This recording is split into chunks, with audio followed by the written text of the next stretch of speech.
Hello, everyone. You're listening to Reading Between the Lines, a podcast where we analyze and discuss literary ideas within America's most well known books. I'm your host, Rachel So. In today's very first episode of Reading Between the Lines, we will be diving deep into the dystopian novel Fahrenheit 451 by Ray Bradbury. We are going to talk about the themes, characters, style, and foreshadowing within the book. We also have a special guest, Ray Bradbury. He is the author of this book and is very well known for his many novels and short stories written over science fiction, mystery, and fantasy.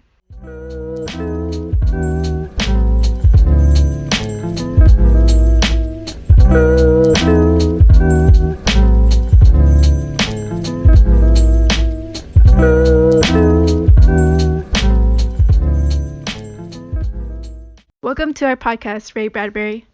Hello, everyone. I would just like to say this is one of my favorite books, which is why I wanted it to be the novel of our very first episode. Thank you. That means a lot. Alright, we have a lot of things to talk about today.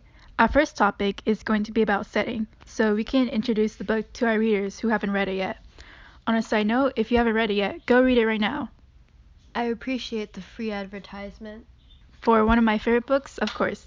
Anyways, let's start talking about the setting of Fahrenheit 451. Fahrenheit 451 is set in a dystopian future where books are banned everywhere, and there are firemen whose job is to burn any books. Even though we can tell that the setting is somewhere in the United States, can you tell us why the specific city and time is never revealed? Well, it was because I wanted to send a message that this dystopian world can be set anywhere. Doesn't matter what city, doesn't matter what year. It's not about where it happened exactly, but just that it can happen anywhere at any time. I see. That's a pretty interesting answer. Fahrenheit 451 also has a lot of technology that happens to be a bit more advanced than our own world, which tells us that it's set somewhere in the future, but not too far into the future. Yeah, I didn't want the dystopian setting to be too different from our own world, you know? I wanted it to be more realistic. That makes sense. Now let's move on to our next topic, major characters. Obviously, we're going to start with Montag, the protagonist of the story. Montag is one of the firemen that have duties to destroy any books that exist. Throughout the story, he slowly begins to question his job and the society around him until he turns into a book-reading rebel. Ray, can you tell us about how you show the start of his transformation? Well, before Montag started changing, he was someone who just wanted to live his life by fitting into society. That's why he seems really lost and confused with himself when this change starts to happen, because it conflicts with his job and the society around him. He starts questioning everything after he meets one of the other major characters, Clarice McKellen. Right, Clarice. Honestly, she is my favorite character. Really? Yeah, She only showed up for like 30 pages. I think it was the way you portrayed her that did it for me. She was really mysterious but also very interesting because of how eccentric her personality was. Well, since we're already on the topic, let's just talk about Clarice McClellan. She is a young woman that Montag meets in his neighborhood. Her character is very spirited and thoughtful, and her personality and the things that she talks about clearly interest Montag. When describing Clarice, Montag says, "She was the first person I can remember who looked straight at me as if I counted," which showed that Clarice had a strong impact on him. Isn't that right? Yep, spot on. I wanted her to be like a savior to Montag. She's one of the main reasons why Montag starts to change his ways of thinking, because her thought-provoking words. Well, the last character I want to talk about is Captain Beatty. Captain Beatty is the chief of the fire station that Montag works at and is like an antagonist. His character is pretty complex because he sides with the government, but he also shows signs of being someone who used to care about books because he has a lot of knowledge about literature. He makes a reference to the Bible when he tells Montag, "You've been locked up here for years with the regular damn Tower of Babel," which shows that he has read books before. Later on in the book, when Captain Beatty is hunting down the books that Montag has collected, Montag fights back by killing him with fire. When this happens, why does Beatty not fight back at all? I wrote Betty to be like a personification of the government. Like you said, I put a lot of hints that he was someone who used to oppose the government. He doesn't fight back because he knows that he is a part of the oppressive government and he wants to be freed from it. Wow, I feel a bit bad for him after hearing that, but that makes a lot of sense though.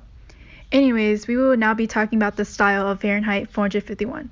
The style is very complex and descriptive. There are a lot of extensive metaphors, similes, and personifications that create this flowery style. One line from the book that shows the style is when Montag says, "Her face was a slender and milk white, and it was a kind of gentle hunger that touched over everything with tireless curiosity." Personally, I was not used to reading this kind of style. At first, I had a hard time understanding some of the writing, since this is an older book as well, but I got used to it later on, and I honestly think it suits the story very well. I'm glad you think that, and you're completely right about the style I was going for. The style of Fahrenheit 451 also is pondering and rambling at times. Montag's thoughts are represented in this rambling style, and it really shows what he's thinking effectively. I think the descriptive style of the story also shows why Montag eventually becomes interested in books. He's actually a really thoughtful person, which can be seen with how he describes the world around him. Wow, I love how you connected the writing style to Montag. I also have a question I'd like to ask. Go ahead. I noticed that the style and structure of the writing is very chaotic and not understandable at times. Why did you write some parts of the story like this? Good question. Like what you said about how it represents Montag's thoughts, it also shows his mental state as well. I wanted the readers to feel the collapse of Montag's mental state through the writing when he starts getting lost about his identity. I thought so. Alright, we're going to talk about the themes of Fahrenheit 451 now. I just want to add in real quick, I really admire this book because it has very powerful messages that have really opened up my own eyes as well. That's great. That's what I wanted my book to do, to open up people's eyes. One of Fahrenheit 451's most important themes is the censorship of knowledge. The reason why books are banned is because people believe that many issues are due to a difference in views, and that these different views are a result of the knowledge that books provide. The government wants to leave people to be ignorant about the world's problems so that they don't challenge the government by censoring knowledge and burning all the books. To the society in Fahrenheit 451, censorship is a good thing because they don't have to worry about any of the problems if they don't know. This quote from Captain Beatty demonstrates this theme well. If you don't want a man unhappy politically, don't give him two sides to a question to worry him. Give him one. Better yet, give him none. Let him forget that there is such a thing as war. But in reality, as readers ourselves, we can see that complete censorship is not a good thing because it leads to the oppressed and dystopian world that is in Fahrenheit 451. That's right. Another important theme in this book is the freedom of thought. The government bans all books so that people think less, so they don't challenge the government that is oppressing them. Without the freedom of knowledge, people's lives are meaningless as well and have no individuality. This can be seen in the contrast between Clarice and Montag's wife, Mildred. Clarice is a very lively and expressive person because she is less like society and thinks more freely, while Montag's wife has a mundane personality because she is oppressed due to the lack of knowledge. Ray, can you tell us a bit more about why you chose this theme? I really wanted readers to understand the importance of books. We need books to gain knowledge because knowledge is such a powerful weapon. It shapes who we are as a person and influences our thoughts. As an avid reader, I definitely agree with you. Our last topic is going to be about foreshadowing in Fahrenheit 451. How did you want to hint about Montag's defiance against the government? Well, in Montag's thoughts after meeting Clarice, he starts to realize that he's actually unhappy. I wanted readers to realize that he was going to rebel when he starts to have an interest in Clarice because it makes him more aware about the society he's living in. I think I could tell that he was going to rebel as well from the foreshadowing in these lines about Montag's interaction with the mechanical hound. He saw the silver needle extended upon the air, an inch, pull back, extend, pull back. The growl simmered in the beast, and it looked at him. The mechanical hound is another symbol for the government, and when it shows signs of aggressions towards only Montag, and not anyone else, it foreshadows that it doesn't like him because Montag is going to rebel. Well said. Well, everyone, that's all we have for today. I'd like to say few things first before we end our episode. Ray, it's been a pleasure having you on our podcast. Thank you for joining us on our very first episode. No problem. It's been fun being here as well. Thank you all for tuning into Reading Between the Lines today.